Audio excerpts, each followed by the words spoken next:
Hi, I'm Jason Buck and welcome to my real estate channel where I'd like to talk about the real estate market specifically in this video. And I'm talking from August 28th to September 4th. And I really want to just go through some of the homes that came on the market and what's happening in the real estate market here in Palos Verdes. All right, let's kick it off. If we look at the total number of homes, it's in that average in that 60s number.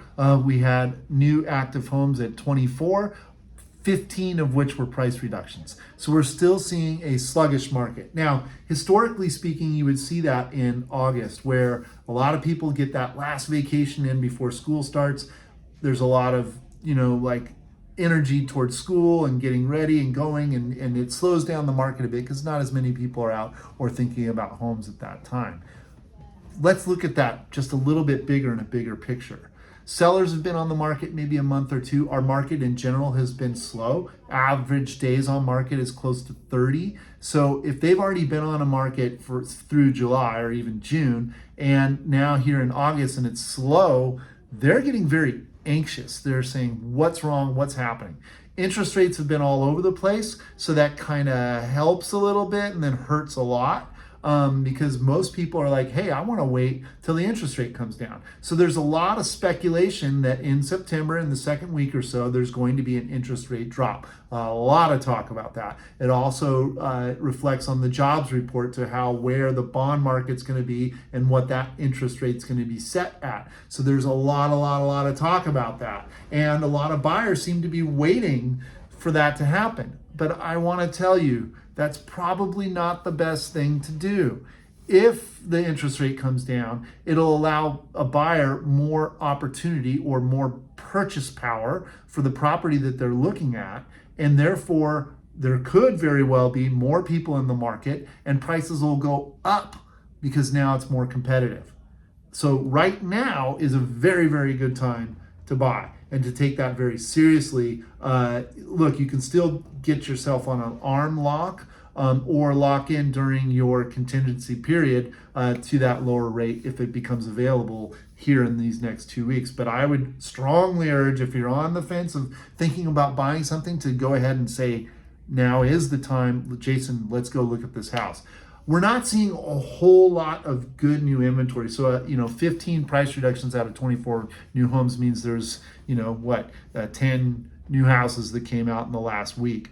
Couple good price reductions. The 1336 PV Drive West, that's more of a modern home. Pretty nice property. They just did a reduction. Also, 2708 Via Lavado. Very nice rebuild home. Brand new remodel, pretty on the modern side. Surprised that they didn't get more work there or an offer. So that also had a price reduction. Homes that went into escrow, we have 15 new escrows here. And so the reason I bind both active under contract and pending, they're both in escrow. One is saying, yes, we've accepted a deal, but we're still looking for backups. That's active under contract. That suggests that buyer still has contingencies in the deal. However, there are a lot of agents that when they get that deal, they go directly to pending. And this is why. When they go to pending, it stops the days on market. So if they're not sure that buyer is going to stay involved and they just want to say, hey, we're in escrow, but if that falls out, we want to keep our active days on market low, that's why they go into pending. So it used to be a little different. It used to be contingent to pending. I like that a little better because it spells out very explicitly that, hey, there are still contingencies in that deal. And an offer, an escrow where there's still contingencies still allows that opportunity for another buyer to come in.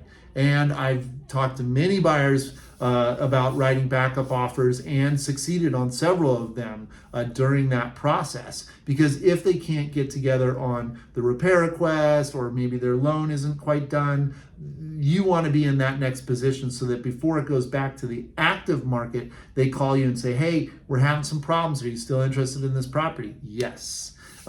So right now, competition is such a big deal. And both of those points relate to competition. Like, how do we get our foot in the door and get the property that we want? Well, One is hiring a local agent. Number two is being consistent and persistent about your transaction, your deal, and your numbers. So I'm willing to do that, and I'm willing to lay out these templates and rules on how you can achieve that. All right, moving on. Sold. We had 13 homes sold, and there's some interesting data in here. One that I really like, 1548 Addison, he got his ask at 2-1. I have a side note down here. Oh, out of these 13 homes, there was that one that I just mentioned at ask. There was only one property that sold over. All the others sold under their asking price. So sellers are willing to negotiate right now. There are deals happening where you can say, hey, I feel like your home's only worth this, and get it. So that's a really good conversation to have, and here's some other really important data. So 4420 via Pinzon went for, I can't read my notes, 2. 4005 via Campesina sold at 5.209. This makes 6 homes now that have sold over the $5 million mark in the Valmonte neighborhood. So that's interesting. The Valmonte neighborhood continues to push a new level on its upper market.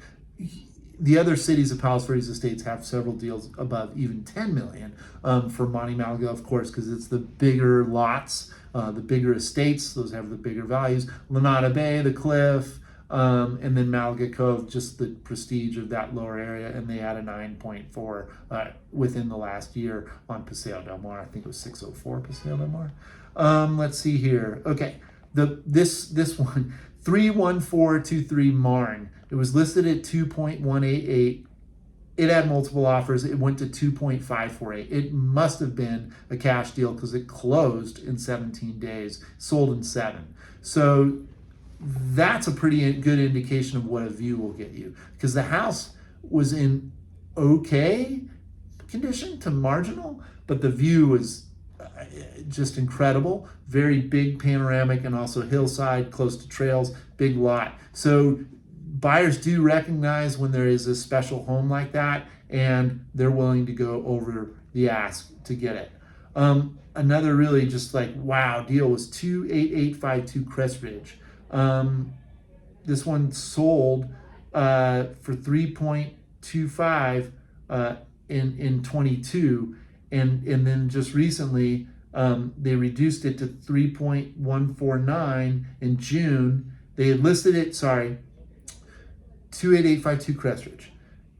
In 2022, it sold for 3.25 million. Okay, I just want to make a point that homes that sold during the COVID, when the market was really nuts and interest rates were really low, most of those homes will not get what they sold for back in the day. Remember we talked about Laredo a little while back, 7372. There's several homes that I've noticed that can't get that price back. Even my Shire Oaks, they were in the same thing. And call me if you want to talk more about these things.